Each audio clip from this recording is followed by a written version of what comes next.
কথাতেই আছে মাছে ভাতে বাঙালি। এক টুকরো মাছ না হলে বাঙালির যেন রসনায় তৃপ্তি আসে না। বিশেষ করে দুপুরবেলা গরম গরম ভাতের সাথে এক টুকরো মাছ চাই। নমস্কার বন্ধুরা, আমি মৌমিতা। আপনারা দেখছেন মৌমিতার রান্নাবাটি। আজকে আমি আপনাদের সাথে অনুষ্ঠান বাড়ির স্টাইলে সর্ষে পাবদার ঝাল রেসিপি শেয়ার করব। আশা করি এই রেসিপিটি আপনাদের সকলেরই ভালো লাগবে, তাই রেসিপিটি প্রথম থেকে শেষ পর্যন্ত দেখার অনুরোধ রইল। তাহলে চলুন সময় নষ্ট না করে দেখে নেওয়া যাক এই সর্ষে পাবদার ঝাল রেসিপি। প্রথমে আমি একটা মশলা তৈরি করে নেব। এর জন্য একটা মিক্সিং জার নিয়েছি আর এখানে দিয়ে দিচ্ছি 1 চা চামচ সর্ষে। আমি এখানে সাদা আর কালো সর্ষে মিশিয়ে ব্যবহার করেছি। দিয়ে দিচ্ছি 1 টেবিল চামচ পোস্ত। ঝালের জন্য দিয়ে দিচ্ছি 3টে পাকা লঙ্কা। আপনারা কেমন ঝাল খান সেই বুঝে লঙ্কার পরিমাণটা কম বেশি করে নেবেন।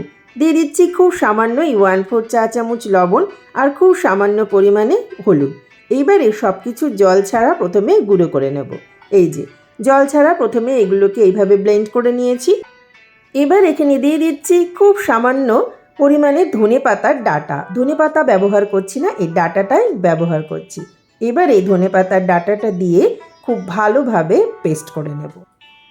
এখানে আমি 4টে পাবদা মাছ ভালোভাবে কেটে ধুয়ে পরিষ্কার করে নিয়েছি। প্রথমে মাছগুলো লবণ হলুদ মাখিয়ে নেব। দিয়ে দিচ্ছি এখানে 1/4 চা চামচ লবণ। দিয়ে দিচ্ছি 1/2 চা চামচ হলুদ গুঁড়ো।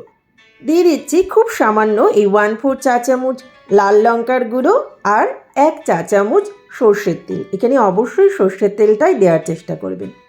এবার সমস্ত কিছু দিয়ে মাছগুলো খুব ভালোভাবে মেখে নিতে হবে। এই কাজটা অবশ্যই হাত দিয়ে করবেন, তাহলে ভালোভাবে মশলা দিয়ে মাছটা মাখা হবে। মাছগুলো ভালোভাবে মেখে নেওয়ার পর আপনাদের হাতে যদি সময় থাকে তাহলে মাছটা 15 থেকে 20 মিনিটের জন্য রেস্টে রাখতে পারেন। আর যদি হাতে সময় না থাকে তাহলে কম করে 5 মিনিট রেস্টে রাখবেন। গ্যাসে আমি একটা প্যান বসিয়ে দিয়েছি আর এখানে দিয়ে দিচ্ছি 4 টেবিল চামচ সর্ষের তেল। এবার তেলটা খুব ভালোভাবে গরম করে নেব। তেল ভালোভাবে গরম করে নিয়েছি। এইবার এখানে আগে থেকে ম্যারিনেট করে রাখা পাবদা মাছগুলোকে দিয়ে ভালোভাবে ভেজে নেব। মাছগুলো খুব বেশি কড়া করে ভাজবো না, এপিট ওপিট হালকা লাল লাল করে ভেজে নেব। তবে আপনারা যদি একটু বেশি ভাজা মাছ খেতে পছন্দ করেন সেক্ষেত্রে মাছগুলোকে একটু কড়া করে ভেজে নিতে পারেন। তবে এই মাছ খুব বেশি ভাজার প্রয়োজন হয় না। দেখুন মাছগুলো ভালোভাবে ভাজা হয়ে গেছে। এবার এগুলোকে একে একে তুলে নিচ্ছি। বাকি মাছগুলোকেও আমি একইভাবে ভেজে তুলে নেব। মাছ ভাজা তেলের মধ্যেই ফোড়নের জন্য দিয়ে দিচ্ছি 1 চা চামচ কালো জিরে। এবার ফোড়নটা আসার জন্য একটু ওয়েট করব। ফোড়ন চলে এসেছে। এইবার এখানে দিয়ে দিচ্ছি একটা মিডিয়াম সাইজের টমেটো বাটা। টমেটো বাটাটা দিয়েও এটাকে খুব ভালোভাবে নেড়ে চেড়ে একটু ভাজা ভাজা করে নেব। আপনারা চাইলে টমেটো বাটার পরিবর্তে টমেটো কুচিও ব্যবহার করতে পারেন। দিয়ে দিচ্ছি স্বাদ মতো লবণ। আমি মশলা বাটার সময় হলুদ লবণ ব্যবহার করেছিলাম, সেই পরিমাণ বুঝে আমি এখানে লবণ দিয়ে দিলাম। আর দিয়ে দিলাম 1/4 চা চামচ হলুদ গুঁড়ো। দিয়ে দিচ্ছি 1/4 চা চামচ কাশ্মীরি লাল লঙ্কার গুঁড়ো। সমস্ত মশলা যাতে পোড়া না লেগে যায় সেজন্য দিয়ে দিলাম খুব সামান্য জল। এবার সব কিছু ভালোভাবে মিশিয়ে মশলাটা কিছুক্ষণ ভাজা ভাজা করে নেব। সমস্ত মশলা ভালোভাবে ভাজা ভাজা করে নিয়েছি। এইবার এখানে দিয়ে দিচ্ছি সর্ষে পোস্ত আর কাঁচা লঙ্কার পেস্ট। এইবার সব কিছু মিশিয়ে মশলাটা ভালোভাবে কষিয়ে নেব। এই রান্নাটা করতে খুব বেশি সময় লাগে না। মশলাগুলো যদি আগে থেকে রেডি করা থাকে তাহলে রান্নাটা ঝটপট তৈরি হয়ে যায়। মশলা খুব ভালোভাবেই কষিয়ে নিয়েছি। দেখতেই পাচ্ছেন মশলা থেকে তেল ছেড়ে দিয়েছে।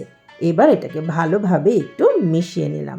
এইবার এখানে দিয়ে দিচ্ছি পরিমাণ মতো জল। এই রেসিপিতে খুব বেশি ঝোল থাকে না, তাই সেই বুঝে জলটা দিয়ে দেবেন। জল দিয়েও খুব ভালোভাবে মিশিয়ে নিচ্ছি। এইবার এখানে দিয়ে দিচ্ছি খুব সামান্য এই কয়েক দানা চিনি। তবে চিনিটা পুরোপুরি অপশনাল, আপনারা চাইলে বাদ দিয়েও দিতে পারেন। চিনি দিয়েও সব কিছু ভালোভাবে মিশিয়ে জলটা ফুটে আসা পর্যন্ত ওয়েট করব। ঝোল ফুটে গেছে। এবার এখানে দিয়ে দিচ্ছি আগে থেকে ভেজে রাখা পাবদা মাছ। মাছগুলোকে দিয়ে খুব ভালোভাবে একটু মিশিয়ে দিচ্ছি। এবার গ্যাসের ফ্লেম লো টু মিডিয়ামে দিয়ে 1 থেকে 2 মিনিট রান্না করে নেব। পাবদা মাছ রান্না হতে বেশি সময় লাগে না। প্রায় 1 মিনিট পর ফিরে আসলাম। এবার মাছগুলোকে খুব সাবধানে একটু উল্টে দিচ্ছি। পাবদা মাছ খুব নরম, তাই এই কাজটা একটু সাবধানে করতে হবে, না হলে মাছগুলো ভেঙে যেতে পারে। সমস্ত মাছগুলোকে ভালোভাবে উল্টে দিয়েছি। এইবার এখানে দিয়ে দিচ্ছি কিছু চেরা কাঁচা লঙ্কা, আর একই সাথে দিয়ে দিচ্ছি খুব সামান্য ধনেপাতা কুচি। তবে এটা পুরোপুরি অপশনাল, আপনারা চাইলে নাও দিতে পারেন। পাবদা মাছের ঝাল প্রায় হয়ে এসেছে।